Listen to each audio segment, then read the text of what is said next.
Le jeune homme au téléphone riait après la première gifle, mais je gardais mon sang-froid. Nous écoutons. Alors tu sais que je ne déconne pas et que je veux parler à quelqu'un de plus haut maintenant. Il y avait une étiquette particulière dans ces situations et je la suivais à la lettre. Mon patron, l'officier principal chargé de l'affaire, m'a confié la responsabilité pour une raison, il ne se souciait pas vraiment de celle-ci. Un homme en fait, un enfant avait fermé un supermarché avec une arme à feu et la promesse de l'utiliser. Ce n'était pas dans un quartier très important de la ville les immigrés et les pauvres, bien sûr, et il pensait que ce serait bien pour moi. Vous n'avez pas eu beaucoup d'incidents d'otages dans cette ville, mais j'étais content d'avoir cette opportunité de faire mes preuves. Mes autres cas étaient tous des incidents impliquant des bagarres occasionnelles en état d'ébriété, et un cas de personne disparue où la personne qui manquait avait passé de longues vacances sans en parler à personne. 3 semaines de temps perdu jusqu'à ce que la femme arrive chez elle dans un taxi hors de la ville et se demande pourquoi tant de journalistes et de citoyens avec des pancartes campent sur sa pelouse. Tant d'excuses et de discours devant trop de caméras ce jour-là. Au moins j'ai gardé mon boulot. Le téléphone a de nouveau sonné. Oui, monsieur, nous sommes listes. Ce n'est pas lui. C'est moi. Que se passe-t-il? C'était mon patron. Officier Martin, parfois officier Merlin à son état-major et à ses amis, parfois l'officier Merquin à la presse et à ceux qui étaient enclins à dire quelque chose sur la malheureuse coupe de cheveux qu'il n'avait eue qu'une seule fois. Il respirait très fort et je pouvais entendre certains des autres bruits en arrière-plan. La presse voulait vraiment le mettre sur quelque chose, le cas de la personne disparue était un mauvais appel. Monsieur? Que se passe-t-il avec l'affaire? Je me suis raclé la gorge et j'ai regardé autour de la camionnette. J'avais droit à 2 assistants, parce que les blagues cosmiques sont de toute taille, on m'a donné Stan et Laura, oui, je pensais aussi à Laurel et Hardy, même avec le mauvais sexe et le manque de poids. Ils s'étaient rejoints environ 1 an après mon arrivée, et ils étaient encore plus mouillés derrière les oreilles que moi quand j'ai commencé. Et je savais pourquoi ils étaient là. Laura faisait fonctionner les caméras à chaque entrée et sortie, il fallait lui rappeler que le bâtiment avait ses propres caméras auxquelles nous pouvions accéder, aucune compréhension de la technologie, celle-là, et Stan était en charge de l'unité tactique qui finirait par entrer et nettoyer, c'est comme ça qu'ils le décrivent.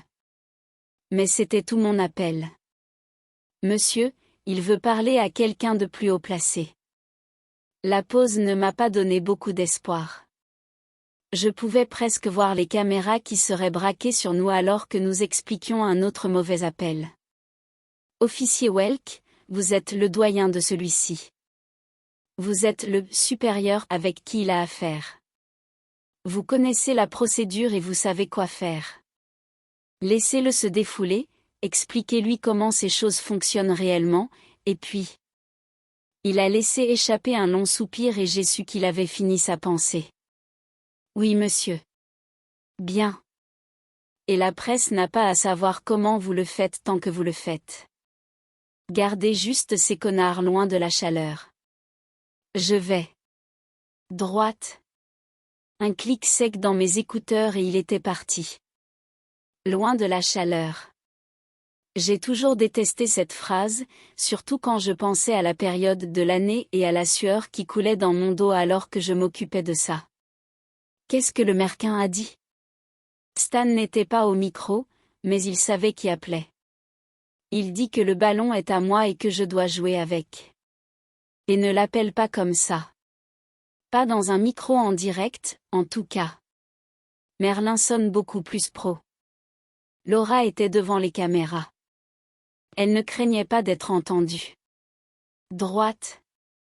Je n'arrêtais pas de regarder le bouton d'appel en faisant semblant de ne pas écouter les 2 qui visiblement voulaient rentrer chez eux. Le gamin du magasin voulait parler à quelqu'un de plus haut placé, quelqu'un qui pouvait lui donner ce qu'il voulait alors que les gens étaient assis terrifiés dans un supermarché. Je voulais juste terminer la journée. Je voulais juste manger quelque chose de décent bientôt, super d'être près d'un supermarché sans avoir de vraie nourriture, les bretzels de Stan n'étaient plus attrayants. Et je voulais m'éloigner de tout ça. Loin de la chaleur. Et c'est ainsi que j'ai développé mon idée. Il y avait un appel téléphonique que je devais passer. Astérisque. Alors, suis-je encore connecté? Juste une minute. Stan et Laura riaient, mais je savais que j'avais fait le bon choix. Tu fais vraiment ça? Le Merquin veut que ça se termine et c'est comme ça. Gardez l'équipe en alerte. Cela se terminera bientôt.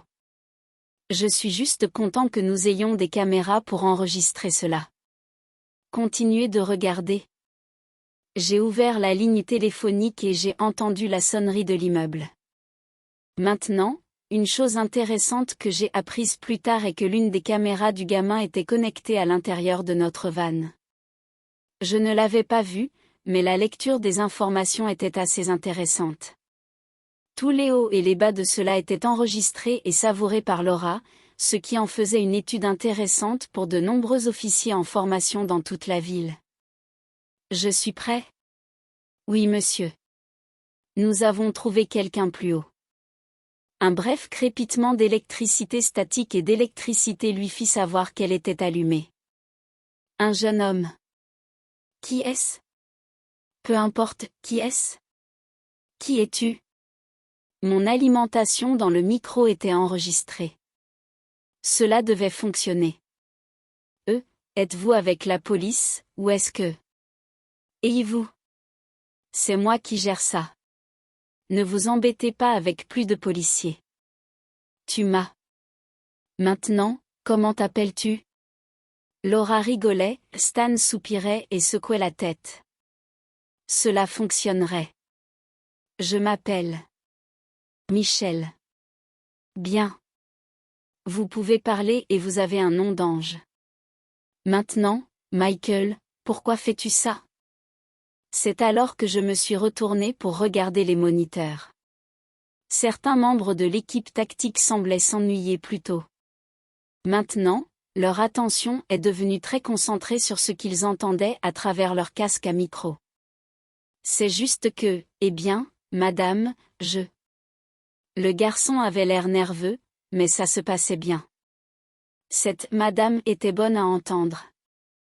Eh bien, je ne suis plus à l'école, et je viens de... Alors, pas d'argent, pas d'éducation, mais vous avez une arme à feu? Silence, juste un instant. Réponds-moi, fils. Oui. Et tu fais ça? Était-il sur le point de pleurer? Il y avait une fissure dans sa gorge qui semblait retenir des larmes. Je ne savais tout simplement pas. Quel âge as-tu? 20. 20, mon invité ne pouvait cacher son mépris. Elle s'en sortait tellement mieux que je n'aurais jamais pu. Pas de plan, pas d'éducation et pas de... Et, attendez une minute, vous ne leur avez pas encore donné une liste de revendications? Je voulais couper le micro juste là. Nous avions un plan. Demande. Ouais, comme dans les films ou à la télévision. Vous avez des choses que vous voulez obtenir ce que vous voulez. Vous n'en avez même pas fait un, n'est-ce pas? Non, je pensais juste que... Tu ne pensais pas. Alors, essayez-le maintenant. Quoi? Fais une liste. Nous devons l'entendre. D'accord, j'allais être au chômage. Enregistrer ce non-sens était une idée terrible. Et je voulais venir avec ma réplique, mais... Je pense qu'il est trop tard, madame. Il n'est pas trop tard. Michael. Ce qui est trop tard, c'est de revenir en arrière et de prétendre que cela se terminera bien. Alors, qu'est-ce que vous voulez? Parfois, vous pouvez voir une vie évoluer à une vitesse différente de celle des autres. Je voyais toute ma carrière être ralentie et arrêtée alors que nous attendions tous que le garçon parle. Eh bien, je suppose, une voiture? Le mépris était haut et chaud dans mon oreille. Vous n'en avez pas déjà? Non, je ne l'ai pas fait. Stan essayait de ne pas éclater de rire. Une belle petite information là, comme toutes les autres. La femme va bien. Qui est-elle, de toute façon? Laura pouvait voir que le garçon écoutait vraiment. Gars. Qui c'est? Officier Welk? Officier, je m'occupe de ça. Le garçon sait ce qu'il veut. Elle s'éclaircit la gorge et parla devant moi. Alors, une voiture? Ouais, et je suppose que nous devrions faire une pause maintenant. Vous avez la nourriture. Ils ont tous les deux ri dans mon oreille. C'était vraiment étrange de voir à quel point elle s'en sortait bien. Laisse-les juste aller aux toilettes s'ils en ont besoin, fiston. Je l'ai fait. Je l'ai fait. Seuls quelques-uns voulaient y aller. Et il n'y avait pas trop de monde. Bien, Michel. Maintenant, autre chose? Je commençais vraiment à détester toutes les pauses et les attentes que je ne pouvais pas contrôler. Personne ne semblait respirer de notre côté. Mais je savais que c'était fini quand le garçon a dit la prochaine chose qui lui passait par la tête. Je veux juste rentrer à la maison. Il a commencé à pleurer. Astérisque. Donc, rapport final, personne n'a été blessé à l'exception d'un responsable à la bouche intelligente que tous les autres clients et membres du personnel ont accusé d'avoir été giflés. Le merquin il ne peut pas m'entendre maintenant était content que le garçon sorte de lui-même. Et la presse était de nouveau de notre côté. Je dois vraiment remercier Stan et Laura pour tout ce qu'ils ont fait, en particulier pour configurer le flux de la caméra et tout enregistrer. Ça m'a permis de garder mon emploi et d'envisager plus de travail dans la négociation et le confinement. Et vous avez probablement tous deviné qui c'était au téléphone. Ah, maman. Tant de leçons ont été apprises à vos pieds, surtout lorsque les choses semblent désespérées. Ce garçon. Il avait de la chance que la famille s'occupe d'elle-même. J'ai en quelque sorte réussi à garder cela hors des nouvelles, aussi. La route est longue pour nous tous. Loin de la chaleur.